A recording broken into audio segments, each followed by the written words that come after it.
नहीं करना चाहते।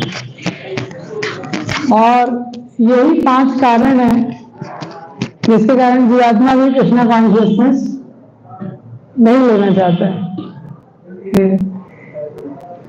तो क्या क्या है वो 5 कारण?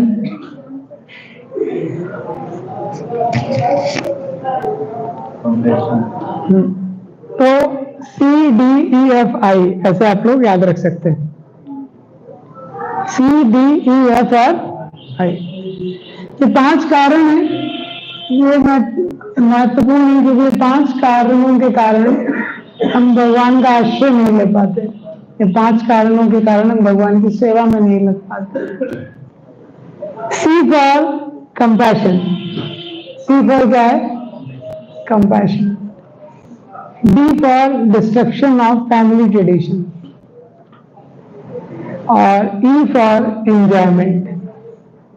F for fear of sin और I फॉर इंडिफिजन। सूर्यभू की अच्छी तैयारी है भक्ति शास्त्री की। ये 5 कारण है। C for compassion, D for destruction of family tradition, E for enjoyment, F for fear of sin और I फॉर इंडिफिजन। हाँ, तो मैं इसको हिंदी में भी बताऊंगा। C फॉर कंपैशन, तो कंपैशन का मतलब तो करुणा है। तो करुणा भगवान का आश्रय लेने में या भगवान की सेवा में कैसे बाधा बन सकती है? हाँ, तो दूसरे अध्याय में जो पहला श्लोक है, तो वहां पे हम देखते हैं कि तम तथा कृपया विश्वम अश्रुपूर्ण कुलक्षणम विषीदंतम निदम वाक्यम वाचा मधुसूदना। अर्जुन की आंखों से बहुत आंसू गिर रहे हैं। तम तथा कृपया विश्वम अश्रुपूर्ण कुलक्षणम, आंखों में इतने आंसू भरे हुए हैं अर्जुन के। प्रभुपाद जी इस तात्पर्य में लिखते हैं कि compassion of the dress of drowning man is senseless. बहुत फेमस परपोर्ट है प्रभुपाद जी का तात्पर्य श्लोक संख्या 2 दूसरे अध्याय के पहले श्लोक का। तो जो करुणा है जब वो केवल शरीर के स्तर पर रहती है तो वो बाधा बन जाती है भगवान का आश्रय लेने में। हाँ? तो अर्जुन क्यों युद्ध नहीं कर पा रहे हैं? अभी तो इतना गांडीव लेके आगे गए थे और भगवान को बोलते हैं सेनयोर मध्य रथम स्थापिता मेच्छुता, दोनों सेनाओं के मध्य में आप मेरा रथ स्थापित कर दीजिए। और जैसे ही देखते हैं भगवान भीष्मश्च कर्णश्च, भीष्म को देखते हैं, कर्ण को देखते हैं, तो गांडीव क्या फिसलने लगता है। वे प्रतिष्ठा शरीरे में रोम हर्षश्च जायते, तो तुरंत शरीर में कंपन होने लगता है। गांडीव हाथ से फिसलने लगता है उनके। क्यों? मटरल कनेक्शन याद आ जाता है उनको। ये चाचा है, ये दादा है। करुणा गलत नहीं है, लेकिन जब वो केवल भौतिक स्तर पर रहती है तो वो बाधा बन जाती है, हमारे कल्याण में बाधा बन जाती है। प्रभुपाद जी उदाहरण दिया करते थे, जैसे किसी व्यक्ति को टाइफाइड हो गया है। अभी टाइफाइड हो गया है तो टाइफाइड में सारा ऑयली फूड बंद। हाँ, लेकिन वो उसकी माँ बोलती है उसको कुछ लेना नहीं, लेकिन माँ बाहर जाती है तो वो अपनी बहन को बोलता है तुम मेरे से प्रेम करती हो कि नहीं? मैं करती हूँ तुमसे प्रेम, तो मुझे अभी कचौड़ी चाहिए, तो वो दे देती है। तो क्या होगा? उसका आश्रय मटेरियल कंपैशन। जब जो करुणा रहती है केवल भौतिक स्तर पर रहती है तो उससे क्या होता है? उससे व्यक्ति का कल्याण नहीं होता है। तो मटेरियल लेवल पे जो करुणा होती है केवल मटेरियल कंपैशन, तो उससे हम भक्ति में तो ये जो शरीर है, शरीर और शरीर से संबंधित चीजें, तो अब क्या है, शरीर के प्रति ज्यादा करुणा रहती है व्यक्ति की। तो अभी ठंड का मौसम चल रहा है, मंगल आरती के लिए सुबह उठना है। हाँ, लेकिन अभी शरीर के लिए करुणा रहेगी तो क्या है, वो नहीं पाएगा। भगवान का आश्रय ले पाएगा? नहीं ले पाएगा। तो जो करुणा है भौतिक स्तर पर ये बाधा बन जाती है भगवान का आश्रय लेने के लिए। कंपैशन। इसीलिए प्रभुपाद जी जो बहुत सारी फिलैंथ्रोपिक एक्टिविटीज हैं उसके अगेंस्ट थे थोड़ा। क्यों? क्योंकि जो भौतिक स्तर पे करुणा है वो अपूर्ण है। कोई भूखा है, आप उसको भोजन देंगे लेकिन वो कल फिर भूखा हो जाएगा। अभी ठंड है तो कुछ एनजीओ वाले कंबल बांटते हैं, अच्छा है, अच्छा है, लेकिन उससे उसका उद्धार नहीं होगा कंप्लीटली। तो किसी के पास पैसे नहीं है, आप कुछ पैसे दान देंगे लेकिन भिखारी भिखारी ही रहेगा, क्योंकि अपूर्ण है, इनकम्प्लीट है। हाँ, ये इनकम्प्लीट है। प्रभुपाद जी उदाहरण देते हैं 2.1 में, कोई व्यक्ति है डूब रहा है, हाँ, तो दूसरा व्यक्ति जाता है, कूद के जाता है नदी में और बहुत प्रवाह है, और जाके हाँ वो व्यक्ति का जाता है और उसका कोट लेके आ जाता है और बोलता मैंने उसको बचा लिया। किसको बचा लिया उसने? कोट को। तो कोट को बचाना और व्यक्ति को बचाना में बहुत अंतर है। तो कोट को बचाना लगभग लगभग व्यर्थ है। इसीलिए ये बहुत महत्वपूर्ण है। प्रभुपाद जी का एक यूनिक योगदान है कि हम सब भारत में जानते हैं कि हम शरीर नहीं, हम आत्मा है, लेकिन आत्मा को क्या चाहिए? हाँ, आत्मा को एग्जैक्टली क्या चाहिए? तो प्रभुपाद जी ने बहुत स्पेसिफिकली दिया है। नहीं तो लोग बड़ा कंफ्यूज हो जाते हैं कि आत्मा के लिए, आत्मा के उद्धार के लिए क्या देना चाहिए।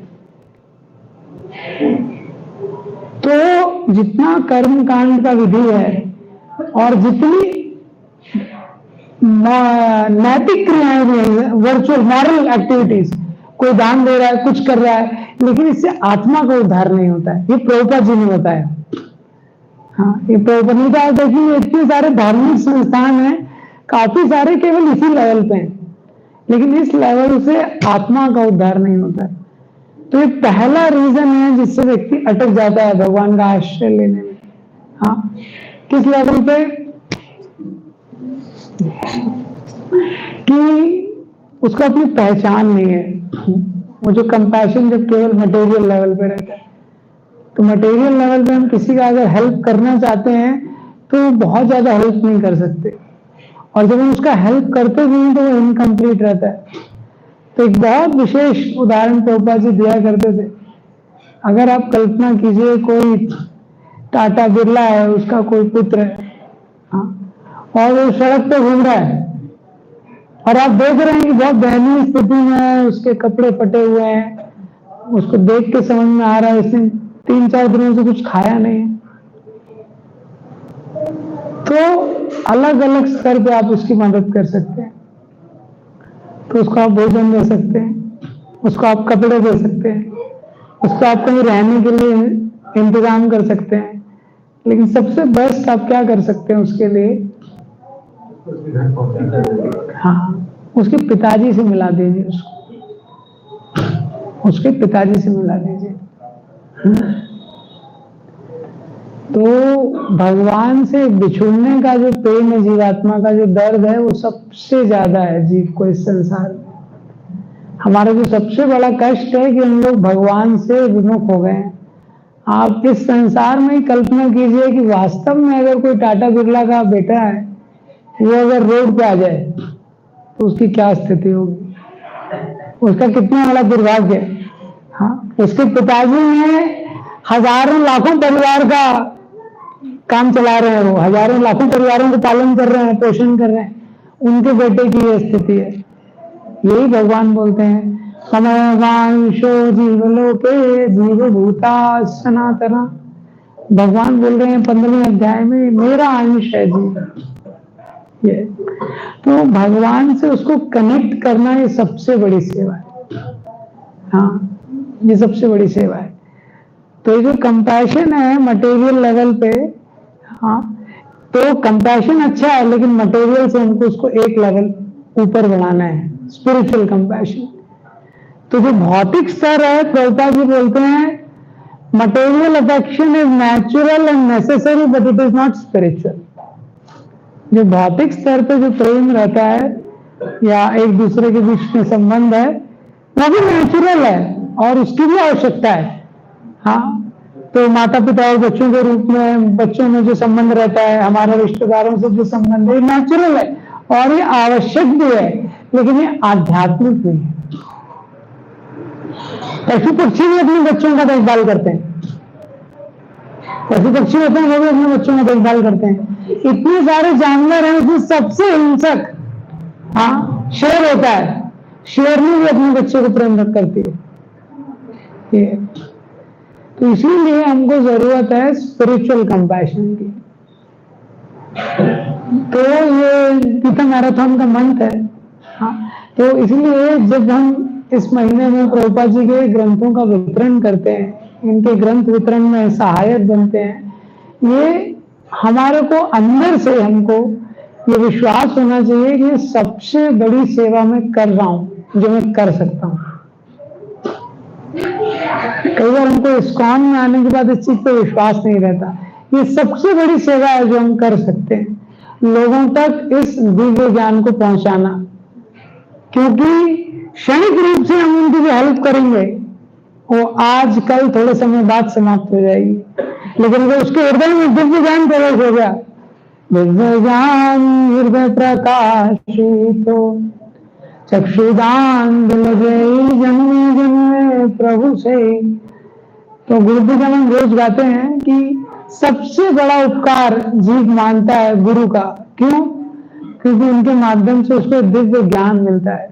चक्षुदान दिले गई जन्मे जन्मे प्रभु से, कि जिन्होंने ये दिव्य चक्षु दिए हैं, ज्ञान रूपी चक्षु, जन्म जन्मांतर में उनकी सेवा करना चाहता हूं। तो भौतिक रूप में जब हम लोगों की मदद करना चाहते हैं और भौतिक स्तर पे ही जब लोगों से कनेक्ट करते हैं, तो हम उनकी मदद नहीं कर पाते हैं बहुत ज्यादा, वो लोगों का भी अपग्रेडेशन नहीं होता है। तो हमारा रिस्पॉन्सिबिलिटी है, हमको आध्यात्मिक कनेक्शन स्टैब्लिश करना है और आध्यात्मिक मदद करनी है। आध्यात्मिक कनेक्शन क्या है? जो भौतिक है उसमें केंद्र में हम हैं। तो हम हैं मतलब मैं, मेरा परिवार, मेरे रिश्तेदार, मेरे मित्र, ये है भौतिक कनेक्शन। और आध्यात्मिक क्या है? कृष्ण। केंद्र में कौन है? कृष्ण। तो कृष्ण का परिवार तो कितना बड़ा है? वसुदेव कुटुंबकम। कृष्ण के मित्र, कृष्ण की जो सेवा कर रहे हैं, जब कृष्ण को केंद्र में लाएंगे तो आध्यात्मिक कनेक्शन होगा, भक्तों से आपका कनेक्शन हो जाएगा। तो जब कृष्ण केंद्र में आ जाएंगे तो भक्त आपके परिवार का हिस्सा हो जाएंगे। ये स्पिरिचुअल कनेक्शन। और आध्यात्मिक लेवल पे कंपैशन। स्पिरिचुअल कंपैशन क्या है? स्पिरिचुअल कंपैशन है जब हम किसी को प्रभुपाद जी के ग्रंथों को देते हैं, जब हम लोगों को हरे कृष्ण महामंत्र जप करने के बारे में बताते हैं। ये तो मटेरियल कंपैशन क्या है?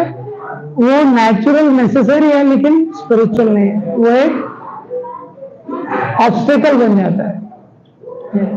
दूसरा रीजन है D for destruction of family tradition.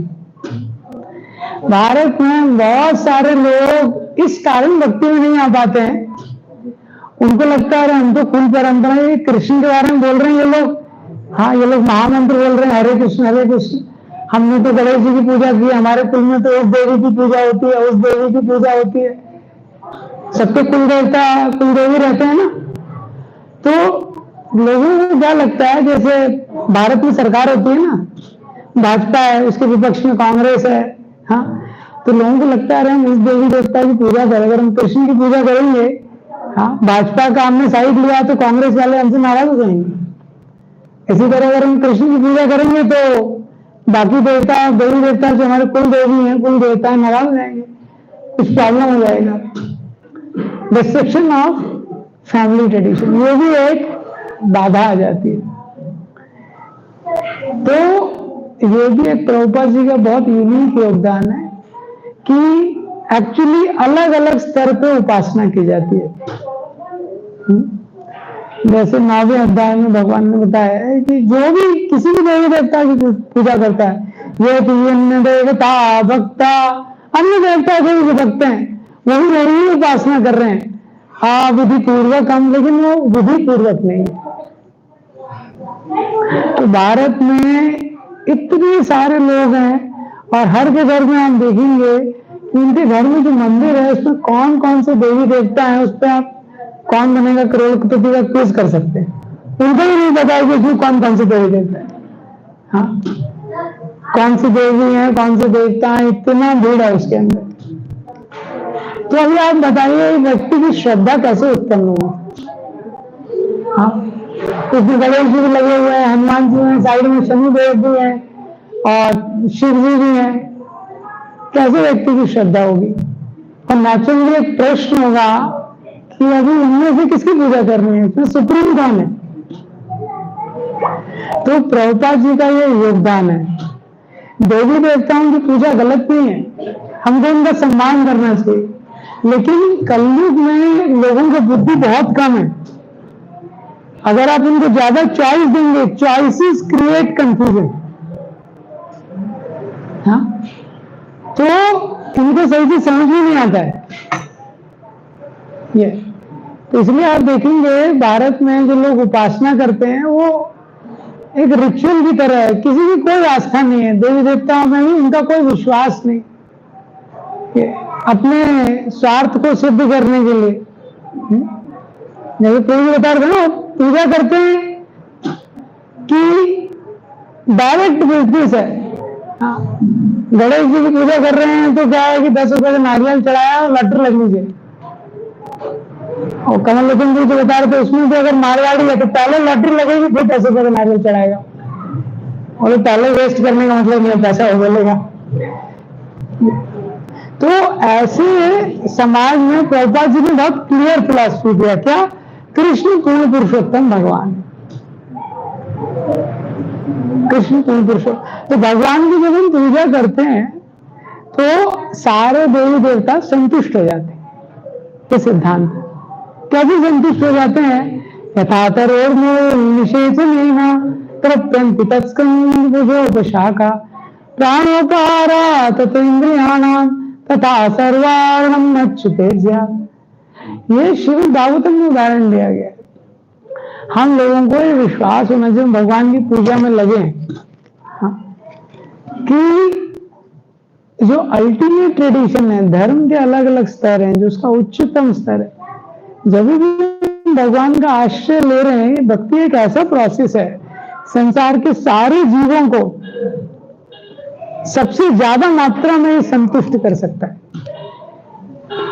ये प्रोसेस ही ऐसा है, क्योंकि नैमिषारण्य में 88,000 ऋषियों ने ये प्रश्न किया। कितना अमेजिंग प्रश्न, क्या कि इस संसार के सारे जीवों का सबसे ज्यादा कल्याण कैसे हो सकता है? तो उनको हमारे बारे में चिंता थी, संसार के सारे जीवों का सबसे ज्यादा कल्याण किससे हो सकता है, वो आप बताइए।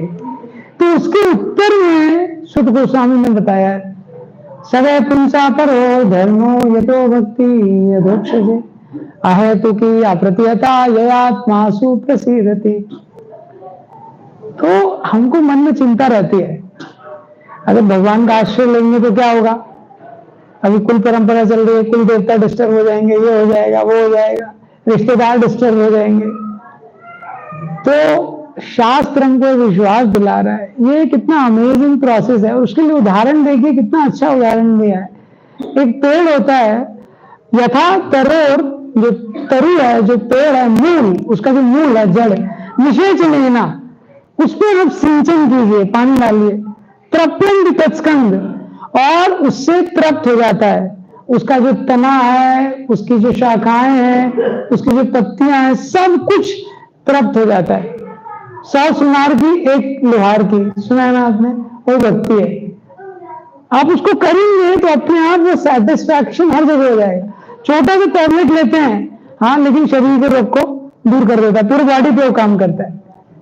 ऐसे ही ये भक्ति एक ऐसी क्रिया है, और इसके विपरीत आप कुछ भी ट्राई कीजिए, कभी भी सारे लोग संतुष्ट नहीं होंगे। जैसे मैं उदाहरण देता हूं जनरली, जैसे कोई व्यक्ति है, तो व्यक्ति को सपोज ए, एक व्यक्ति है ए, ठीक है, अब उसके माता पिता हैं, उसके माता पिता बोलते हैं इसकी शादी हो जाए तो थोड़ा अच्छा हो, हम लोग भी मुक्त हों, हम लोग भी इतने बिजी हैं, बहू आएगी सेवा करेगी। करेक्ट, ये माता पिता की अपेक्षा रहती है। तो ए की शादी हो जाती है किसके साथ? बी के साथ। एक लड़की के साथ शादी हो जाती है, ए आ गया, बी आ गया, और वो लड़के की माँ है वो क्या है? सी। ठीक है, तो जो ए है वो समझता है पत्नी की क्या भावना है, ए इक्वल्स टू बी। ठीक है, और ए है वो माता पिता की भावनाओं को भी समझता है, माता की जो भावना है, ए इक्वल्स टू सी। मैथ पढ़ा है आप लोगों ने?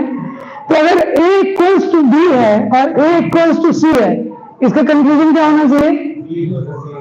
लेकिन बी इक्वल्स टू सी होना चाहिए। लेकिन बी इक्वल टू सी कभी होता ही नहीं है संसार में, होता है? हाँ, उसकी पत्नी और मदर इन लोगों में कहीं जमेगा ही नहीं। तो संसार में क्या है, आप एक व्यक्ति को संतुष्ट करने का प्रयास करेंगे तो दूसरा असंतुष्ट हो जाएगा, दूसरे को संतुष्ट करने का प्रयास करेंगे वो तीसरा असंतुष्ट हो जाएगा। आपने देखा है समाज में, एक रिश्तेदार को थोड़ा फेवर कर देते हैं, उससे दूसरा डिस्टर्ब हो जाता है, पर सुख दुखी ये संसार है। इसीलिए शास्त्र बोलते हैं अपनी सारी ऊर्जा का निवेश एक ऐसी जगह कीजिए, हाँ, एक साधे सब सदे, एक ऐसी चीज पे एनर्जी का निवेश कीजिए, सब संतुष्ट हो जाएंगे। आप पेड़ की जड़ में डालिए। आप लोगों ने भी अनुभव किया होगा, जब हम गंभीरता पूर्वक भक्ति में लगते हैं, निस्वार्थ रूप से भगवान को संतुष्ट करना चाहते हैं, भगवान की सेवा करना चाहते हैं, those are the moments of deepest satisfaction. Correct, वो क्षण रहते हैं हमारे जीवन में जब हमको सबसे ज्यादा संतुष्टि मिलती है। ये स्वभाव है जीव का, जितना निस्वार्थ होगा उतनी संतुष्टि का आस्वादन करेगा। और निस्वार्थ भावना की पराकाष्ठा है भगवान के प्रति जो निस्वार्थ भावना एकाग्रित होती है। इसीलिए जो भगवान के शुद्ध भक्त रहते हैं पूरी तरह से संतुष्ट रहते हैं। नारायण परा सर्वे नाकु पश्चिम बुद्धति स्वर्गेशु अपवर्गेशु नरकेशु अपि तुल्यार्थ दर्शनम। ये श्लोक कौन बोल रहा है? शिव जी बोल रहे हैं। किसको? पार्वती को।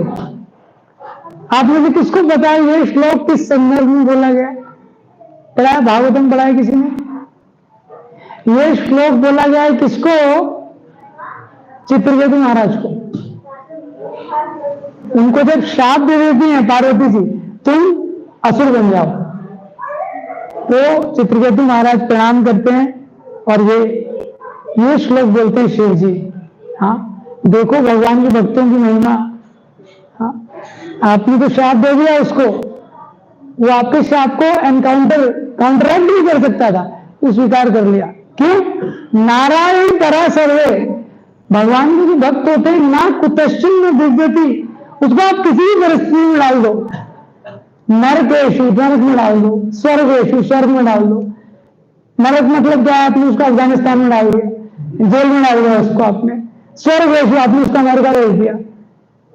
अति तुल्यार्थ दर्शनम, वो समान देखता है उसको। प्रभुपाद जी वृंदावन में थे और यहां से न्यूयॉर्क गए तो न्यूयॉर्क को वृंदावन बना दिया प्रभुपाद जी ने। तो न्यूयॉर्क में प्रभुपाद जी जहां गए, बावरी सबसे बेकार प्लेस थी। तो एक प्रभुपाद जी शिष्य बता रहे थे कि देखिए शेर है ना, तो शेर से छेड़खानी करना बहुत डेंजर है। शेर की पूंछ पे आप पांव आव रख दो, बहुत डेंजर चीज है शेर के साथ खेलना। हाँ, शेर के ने कोई शिकार पकड़ लिया है, वो शिकार छीनना शेर से और मुश्किल है। और शेर की गुफा में जाके शेर का शिकार छीनना सबसे मुश्किल चीज है। तो एक प्रभुपाद जी शिष्य बता रहे थे ये प्रभुपाद जी ने किया है, क्योंकि माया क्या है? शेर की तरह है, और माया का कैपिटल था वो न्यूयॉर्क। तो शेर की गुफा में जाके, हाँ, वहां से प्रभुपाद जी लोगों को निकाल के लेके आए, उनको कृष्ण भक्ति दे दी। देखिए कितना बड़ा चमत्कार है। श्री प्रभुपाद जी की, प्रभुपाद जी का अद्वितीय कार्य। तो भक्ति में वो शक्ति है। आप भक्ति का जब कार्य करते हैं सब संतुष्ट हो जाते हैं। और इसके विपरीत देखिए, अगर इसी एनालॉजी को थोड़ा रिवर्स करें, कोई व्यक्ति कुछ भी प्रयास कर ले, समहाउ इस संसार में, एक प्रवचन में महाराज बता रहे थे, माया भक्तों को अभक्तों को दोनों को अपने नियंत्रण में रखती है। तो जो भक्त नहीं है उनको माया बोलती है भगवान को शरणागत नहीं होना है। क्या करोगे? देखो तुम दुखी हो जाओगे, देखो लोग बेटिकता में आ गए, तिलक में आ गए लोग, देखो उनकी स्थिति कितनी गंभीर है, इतना एंजॉयमेंट है। तो अभक्तों को अपने नियंत्रण में रखती है। भक्तों को कैसे रखती है नियंत्रण में? हाँ, शरणागत होना है तुमको, अभी नहीं होना है, लेकिन भगवान के शरणागत होना है अभी, लेकिन नहीं, इतना जल्दी नहीं, अभी शरणागत। भक्ति क्या है? नाउ और नेवर। भक्ति क्या है? वर्तमान का प्रोसेस। कई जन्म हमारे ऐसे निकल गए पोस्टपोन करते करते। कैलाश का स्टोरी सुना है ना आप लोगों ने? हाँ, कितने लोगों ने सुना है आप लोगों ने कैलाश का स्टोरी? 2 लोगों ने सुना है, वॉइस के डिवोटी हैं। कैलाश का स्टोरी नहीं सुना है? एक कैलाश होता है, सुना देता हूं, आपने नहीं सुना है तो कैलाश होता है और ये बहुत ही ब्राह्मण परिवार में इसका जन्म होता है। रोज भगवान की अर्चना वंदना करता था, स्तुति वगैरह, रोज संध्या वगैरह भगवान की करता था, अगरबत्ती लगाता था और बहुत ही पुण्यवान व्यक्ति था। तो घूमते घूमते नारद मुनि इसके घर पे आते हैं। तो नारद मुनि देखते हैं, नारद मुनि जैसे ही आते हैं उनका बहुत स्वागत करता है, आतिथ्य करता है, सत्कार करता है। नारद मुनि बोलते हैं कैलाश, इस संसार में बड़ा दुख है, तुम बहुत अच्छे व्यक्ति, आओ मैं तुमको भगवान के धाम लेके चलता हूँ। हाँ, तो कैलाश बोलता है कि नारद मुनि मैं जाना चाहता हूँ भगवान के धाम, लेकिन देखिए अभी मेरे बच्चे कितने छोटे छोटे हैं, बच्चे अभी मेरे कितने छोटे छोटे हैं, इनका कौन देखभाल करेगा? ये तो ये थोड़ा बड़े हो जाएं फिर मैं चलूंगा। तो नारद मुनि बोलते हैं ठीक है, वापस चले जाते हैं। वापस कुछ समय बाद नारद मुनि आते हैं, वापस आते हैं कैलाश के घर पे। तो नारद मुनि बोलते हैं कैलाश, हाँ ये कौन है? तो कैलाश बताते हैं नारद मुनि ये मेरे बच्चे हैं, इनको शादी हो गई। तो नारद मुनि बोलते हैं जब मैं पिछली बार तुमको आध्यात्मिक जगत लेने के लिए आया था तो तुम्हारे बच्चे छोटे थे, अब तो तुम्हारे बच्चे बड़े हो गए, चलो मैं तुमको लेके चलता हूँ आध्यात्मिक जगत। तो बोलते हैं नारद मुनि मैं जाना चाहता हूँ लेकिन बड़े हो गए हैं, लेकिन जिम्मेदार नहीं है और मेरा इतना बिजनेस फैला हुआ है, हाँ इतना मेरा बिजनेस है, ये जिम्मेदार नहीं है ये। तो अभी मैं इनको ट्रेन कर रहा हूं, एक बार जिम्मेदार हो जाए फिर मैं निश्चित रूप से आपके पास चलूंगा। फिर तीसरी बार को बहुत समय बीत जाता है, फिर नारद मुनि आते हैं, सोचते हैं यहाँ मेरा एक भक्त रहता था कैलाश, इससे थोड़ा मुलाकात कर ली जाए। कैलाश से मिलने आते हैं तो देखते हैं कैलाश की फोटो पे क्या है? माला टंगी हुई है। तो पूछते हैं पुत्र को, अरे कहाँ है कैलाश? बोले तो पिताजी का तो निधन हो गया। तो नारद मुनि जा रहे होते हैं, बड़े उनको शोक होता है, तो जा रहे होते हैं घर से। तो जब जाते हैं तो वहीं कुत्ता होता है, कुत्ते की लैंग्वेज में वो बोलता है नारद मुनि, नारद मुनि। हाँ, तो नारद मुनि तो आध्यात्मिक जगत को डिकोड कर लेते हैं। तो बोलते हैं कैलाश हूं। नारद मुनि को बोलते हैं अरे कैलाश तुम्हारी ये स्थिति कैसे हो गई? तो बोलते मेरा निधन हो गया, अब मैं इस परिवार में हूं। नारद मुनि को कोई बात नहीं कैलाश, चलो मैं तुमको आध्यात्मिक जगत लेके चलता हूं। तो कैलाश बोलता है वो कुत्ते की योनि में, अरे मैं जाना चाहता हूं आपके साथ आध्यात्मिक जगत। इंडिया में लोग मना नहीं करते कभी, हम लोग दुग्ध डिस्ट्रीब्यूशन करने जाते हैं तो लोग बोलते हैं अच्छा आप लोग हैं ना यहाँ पे? हम लोग आ रहे हैं। लेकिन मेरे पिछले 10 साल का अनुभव है कोई अभी तक लौटा नहीं है, ये बच्चा नहीं लौटते लौट के नहीं आते। तो कैलाश जी में जाना चाहता हूं लेकिन अभी ये बच्चे हैं, ताला खुला छोड़ के चले जाते हैं, सिक्योरिटी इंचार्ज नहीं है यहाँ का। पूरा मैं सिक्योरिटी देख रहा हूँ, पैसे रखे हैं, सब कुछ रखा है। नारद मुनि को बड़ा शौक होता है, बड़ा कष्ट होता है। देखो कुत्ते की योनि में भी जीव की आसक्ति नहीं जाती है। हाँ, ऐसा मत सोचिए जो भी आसक्ति है वो चली जाएगी, कुत्ते की योनि में नहीं जाती।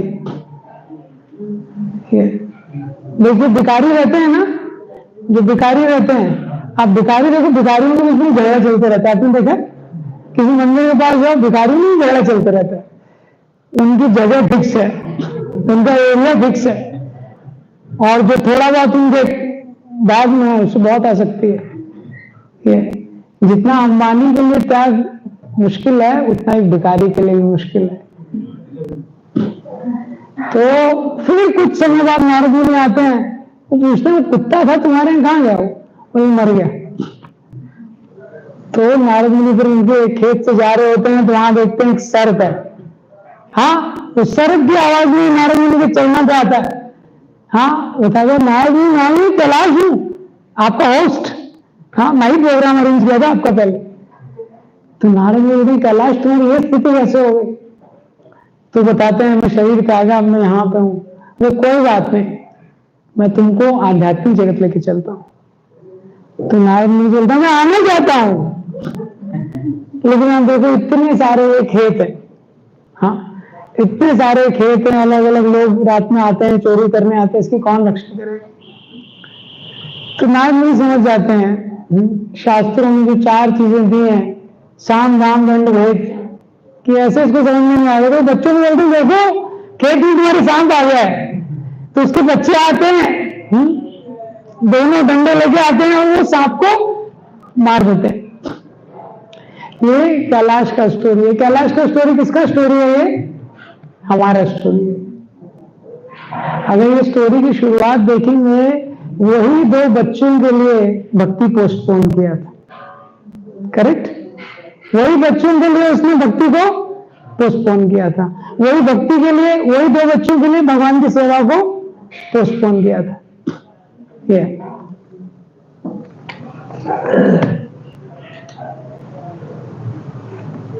okay. When he comes to the, we ask him, as soon as he comes he can take over.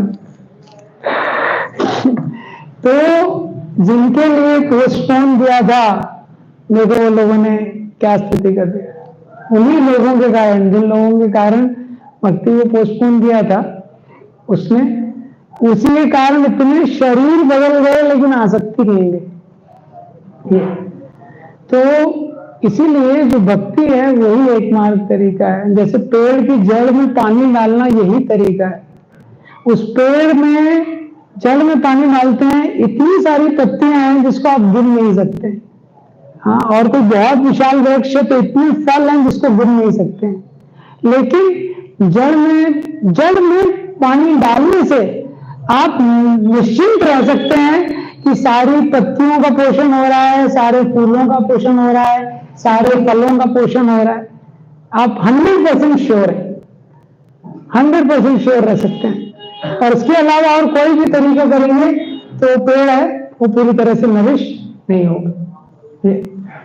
तो ये दूसरा कारण है डिस्ट्रक्शन ऑफ फैमिली ट्रेडिशन। हमारी जो परिवार के कुछ हमारे जो कॉन्सेप्ट्स हैं, हमारे जो भक्ति करने, भक्ति एक विज्ञान है, इसको हमको सीखना चाहिए। तद विद्धि प्रणिपातेन परिप्रश्नेन सेवया, हमको इसको सीखना चाहिए भक्ति को। ये भक्ति क्या है, केवल यूट्यूब और गूगल से हम लोग नहीं सीख सकते। भक्ति के विज्ञान को समझना चाहिए। हर संसार में हम कुछ भी लर्न करना चाहते हैं, टीचर के पास जाते हैं।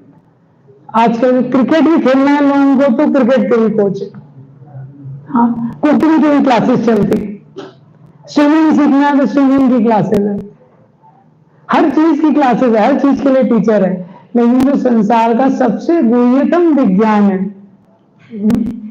उसके लिए लोग प्रशिक्षण नहीं लेना चाहते। तो भक्ति अपने मन माने ढंग से, कौन सा मंत्र कर रहे हैं, कौन सा विधि कर रहे हैं, कौन सा, उनको लगता है सब ठीक। हाँ, तो ये एक दूसरा ब्लॉक है, डिस्ट्रक्शन ऑफ फैमिली ट्रेडिशन। इसमें व्यक्ति आश्रय नहीं ले पाता। फिर ई है environment. Rishabh group you can take his number, है उनका नंबर है वो जो उनके साथ हैं प्रभु जी। तो ये है एंजॉयमेंट। ये तीसरा कारण है हम भगवान का आश्रय नहीं ले पाते और भगवान की सेवा में नहीं लग पाते। अकेले ईश्वर कृष्ण आर सर्वव्रत, केवल एक ईश्वर है कृष्ण, बाकी सब व्रत है। एको बहुनाम विदधाति कामान, वो एक है और बाकी सब अनलिमिटेड है। वो विदधाति कामान, वो अकेले सारी लोगों की इच्छाओं की पूर्ति करते हैं, सबको मेंटेन करते हैं। नित्यो नित्यानाम चेतन चेतनानाम, तो वो जो भगवान है वो ईश्वर है, वो सबके भरता है। गति भरता प्रभु साक्षी निवास शरणम स्रोत। तो क्या है, हम लोग भगवान के अंश हैं। तो एंजॉय करने में कोई दिक्कत नहीं है, लेकिन साइंस पता होना चाहिए। हम लोग एंजॉयर हैं लेकिन डिपेंडेंट। तो दो स्टोरीज हैं, देखिए। हर चीज का अगर विज्ञान रहेगा हमको पता, तो हम उसका अनुभव कर सकते हैं। विज्ञान पता नहीं है तो फ्रस्ट्रेशन हो। अगर विज्ञान पता नहीं है तो फ्रस्ट्रेशन हो। इसमें उदाहरण दिया था, मोबाइल है। अभी अगर किसी को पता है ये किस लिए बना है, अभी सपोज मोबाइल से कोई बुक लिखने लगा, उसको बुक लिखनी है, मोबाइल से लिखने लगा, तो क्या होगा? लिख लेगा वो बुक, मोबाइल से लिख लेगा? क्यों नहीं लिख पाएगा? क्योंकि उसके लिए बना नहीं है। उसको मोबाइल का साइंस पता होना चाहिए। ये ऑडियो कम्युनिकेबल डिवाइस है, ये बुक लिखने के लिए नहीं बना है। हाँ, इसी तरह से हमारा जो शरीर है, हमारा जो संसार में अस्तित्व है, तो हम लोगों का भी स्वरूप है कि हम आनंद में रहते हैं, लेकिन हमारा आनंद भगवान के आनंद पे आश्रित है। हम डिपेंडेंट एंजॉयर है, इंडिपेंडेंट एंजॉयर नहीं है। जैसे प्रभुपाद जी एक उदाहरण देते हैं, कोई होटल का मालिक है, ठीक है, तो उसमें 4 लोग काम कर रहे हैं, प्रॉफिट किसके पास जाता है? मालिक के पास। सारे नौकर किसके लिए सेवा करते हैं? मालिक के लिए। तो वो मालिक के लिए सेवा करते हैं। अब होटल में बन रहा है पनीर माखन वाला, कुछ भी बन रहा है, बचता है तो वो लोग भी खाते हैं, वो लोग भी खाते हैं जो एम्प्लॉय हैं। और अगर होटल का प्रॉफिट बढ़ेगा तो नौकरों का भी बढ़ेगा, उनको भी ज्यादा टिप्स देगा वो। तो जो होटल में एम्प्लॉय है वो भी एंजॉय कर रहे हैं, लेकिन उसका एंजॉयमेंट ओनर पे डिपेंडेंट है। और जिन दिन वो एम्प्लॉय सोचता है मैं इसके लिए क्यों काम करूं, वो इंडिपेंडेंटली अगर एंजॉय करना चाहता है तो होटल से बाहर हो जाएगा। करेक्ट। दूसरा उदाहरण देते हैं, देखिए जैसे एक मशीन है, मशीन में स्क्रू लगे हैं बहुत सारे, ठीक है, तो जो स्क्रू मशीन में लगा है ना, इतना छोटा सा स्क्रू है, 1 रुपये उसका कॉस्ट है। बहुत बड़ी मशीन में लगा है और वो स्क्रू का काम भी बहुत महत्वपूर्ण है। एक स्क्रू आप हटा देंगे तो क्या हो जाता है? डिस्टर्बेंस होने लगता है ना मशीन में कई बार। तो स्क्रू का काम बहुत महत्वपूर्ण है। वो स्क्रू की उपयोगिता है जब तक वो मशीन में लगा हुआ है, और वो स्क्रू जब मशीन से निकल के नीचे गिर जाता है सपोज, अब उसकी क्या वैल्यू है? 0, डस्टबिन में जाता है सीधे। इसी तरह जो जीव है वो भगवान की सेवा में लगता है, उसकी उपयोगिता बढ़ जाती है, वो पूरी तरह से संतुष्ट हो जाता है और भगवान के एंजॉयमेंट में पूरी तरह से संतुष्ट हो जाता है। वो भी एंजॉय करता है, भगवान के एंजॉयमेंट में वो भी एंजॉय करता है। लेकिन जब वही जीव सोचता है कि स्वतंत्र रूप से एंजॉय करूंगा, तो भगवान की मुझे क्या जरूरत है, मैं भोग करूंगा, वहीं से दुख की शुरुआत होती है। यही संस्पर्शदा भोगा दुख योनते। दुख की शुरुआत कहां से है? प्रहलाद महाराज 7वें स्कंद में बोलते हैं, जो सुख के लिए उसकी इच्छा है वही दुख का मूल कारण है। सुख के लिए जितनी योजनाएं बना रहा है ना, वही दुख का मूल कारण है उसके। यही संस्पर्श जाग होगा दुख योनया एवते। तो इंद्रिय और इंद्रिय विषयों का संपर्क होता है, उससे उसको लगता है कि सुख उत्पन्न होगा, दुख ही होनी है वो, उसमें दुख छिपा हुआ है, उसमें दुख छिपा हुआ है। तो भगवान से स्वतंत्र रूप से भोग करना, यही प्रॉब्लम है। इंजॉयमेंट गलत नहीं है, लेकिन व्यक्ति को पता होना चाहिए इंजॉयमेंट सेवा में है, ग्रेटिफिकेशन में नहीं है। जो वास्तविक आनंद है वो सेवा में है। वो किसमें है? ग्रेटिफिकेशन में नहीं है, सेंसेस के। तो पंचतंत्र में जो स्टोरी है जो इसको एक्सप्लेन करता है, जैसे कोई ये पूरा शरीर है, तो कोई बोलेगा भगवान की हम क्यों सेवा करें, भगवान एंजॉय कर रहे हैं, कैसे हमको भी एंजॉय करना है। तो शरीर में इतने सारे अंग हैं, तो सारे अंग हैं, एक बार उनमें स्ट्राइक हो जाती है, सब लोग बोलते हैं, तो आंखें बोलती हैं मैं सबसे पहले देखती हूँ जो खाने की चीज है। हाँ, तो मेरा काम बहुत इंपॉर्टेंट है, लेकिन खाना सारा पेट में डाल देते हैं हम लोग, तो मैं तो अब नहीं कॉपरेट करूंगी। Strike, senses on strike. फिर पांव बोलते हैं अरे मेरा काम तुमसे भी इंपॉर्टेंट है, तुम देखती हो लेकिन मैं तो जाता हूं, पहले वो वस्तु है उस तक कैसे पहुंचते हैं, ट्रांसपोर्टेशन डिपार्टमेंट तो मेरे हाथ में। तो बोलते हैं हाँ तुम सही बोल रहे हो, हम भी आए कुछ भी पेट में नहीं डालेंगे। हाथ बोलते हैं मेरा काम बहुत इंपॉर्टेंट है, मैं वो वस्तु को लेके मुंह में डालता हूं, तो मैं भी अपनी डालूंगा मुंह में। जीभ बोलती है क्वालिटी कंट्रोल तो मेरे हाथ में, क्वालिटी कंट्रोल का डिपार्टमेंट मेरे हाथ में है, क्योंकि अगर देख भी लिया वहां चले भी गए, कोई भी वस्तु मुंह में डाली, मैं रिजेक्ट कर लूंगी तो बाहर। सब लोग बोलते हैं सही बात है, हम सब लोग इतना मेहनत कर रहे हैं, पेट कुछ नहीं करता। सब लोग बोलते हैं कुछ नहीं, इंडिपेंडेंटली एंजॉय करेंगे। तो रस मलाई है तो हाथ उसको सोचता है डायरेक्ट एंजॉय करना है ना। आंखें हैं वो कौन सा है यहाँ का सबसे फेमस स्ट्रीट शॉप, गणेश मिष्ठान कौन सा है, वहां पे जाके आके स्कैन करने लगती है, सारी मिठाई को देखती है, कोई मिठाई छूटी नहीं। तो सारी जो इंद्रियां हैं वो स्वतंत्र रूप से एंजॉय करने लगती है। थोड़े समय बाद क्या होता है, क्या होगा थोड़े समय बाद? हाँ, सब कमजोर हो जाते हैं, सब छटपटाने लगते हैं। हाँ, और सब लोगों को समझ में आता है कि यही विज्ञान है, हमको कॉपरेट करके पेट में ही भोजन डालना पड़ेगा, और कोई तरीका नहीं है, और कोई तरीका नहीं है। इसी तरह ये संसार में जीव तभी संतुष्ट होता है, हाँ, जब हम लोग जो भी काया वाचा मनसा, यही भगवान गीता में बोल रहे हैं ना, मन मना भगवद भक्तो मध्याजिमां नमस्कुरु, अपना मन ना मुझको दे दो, मेरा चिंतन करो, मेरी भक्ति करो, मुझे नमस्कार करो। यत् करोषि यदश्नासि यज्जुहोषि ददासि यत् तपस्यसि कौन्तेय तत्कुरुष्व मदर्पणम्। हम लोग ये श्लोक सुनते हैं, हम लोग सोचते हैं भगवान तो बहुत ऑटोक्रेटिक है, जो कर रहे हो, जो दान दे रहे हो, जो तपस्या कर रहे हो, सब मुझे अर्पण करो। तो भगवान में बहुत डिमांड है, इतना टैक्स तो गवर्नमेंट भी नहीं लेती है। ये भगवान को किसी चीज की आवश्यकता नहीं है, वो आत्माराम है, हमारे लिए बोल रहे हैं।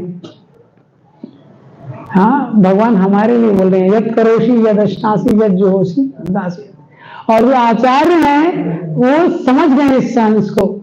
मानस देहो गेहो जो किछु मोह, हर पील तो वापदे नंद किशोर। इसलिए भक्ति विनोद ठाकुर बोल रहे हैं मानस देहो गेहो जो किछु मोह, कि मेरा जो शरीर है, हाँ, जो देह है, जो देह है, जो मेरा घर है, और जो कुछ भी है वो सब आपके लिए। अर्पिलु तुवा पदे नंद किशोर।